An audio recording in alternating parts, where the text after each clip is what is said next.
Mae'r byd yn wynebu llawer o heriau mawr. Sut dylen ni fynd i'r afael a newid yn yr hinsawdd? Sut gallwn ni ddarparu bwyd a gwasanaethau iechyd i bawb? Sut gallwn ni ddod o hyd ei ddeunyddiau cynaliadwy ac atebion gweithcynhyrchu? Sut rydyn ni'n cefnogi gwydnwch yn ein cymdeithas a'n economi?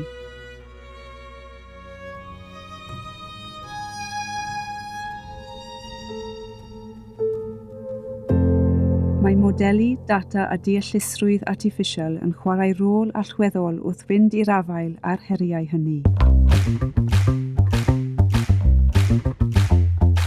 Mae Sefydliad Zienkiewicz yn dod â mwy na 150 o ymchwilwyr ac arbenigedd ynghyd o bob ran o Brifysgol Abertawe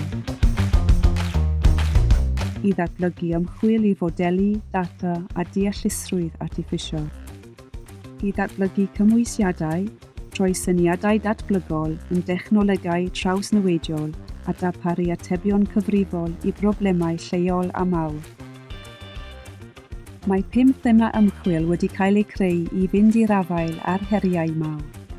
Gwyddweithredu a'r newid yn yr hinsawdd, amaethyddiaeth ac iechyd, deunyddiau a gweithcynhyrchu, y gwyddorau cymdeithasol a diniaethau a'r economi, a sylfaen a dulliau i ategu modelu, gwyddor data a deallusrwydd artiffisial.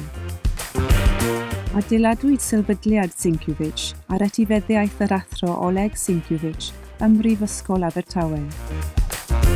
Roedd Olek Zienkiewicz yn beiriannydd ac yn mathemategwr a chanddo Gweledigaeth eang o fodelu'r byd a defnyddio cyfrifiaduron i greu ac archwilio data mwyn datrys problemau peirianyddol.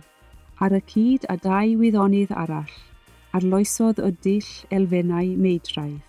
Mae'r dechneg hon ar sail cyfrifiadur wedi chwyldroi ddylliau dyluno a dadansoddi mewn peirianneg sifil, fecanyddol, awyrofod a meysydd peirianneg ers y 60au.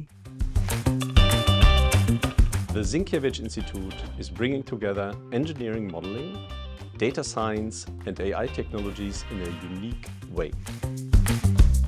Through multidisciplinary collaborations, we will accelerate innovation in various fronts, contribute to breakthroughs that will address ground challenges facing our society.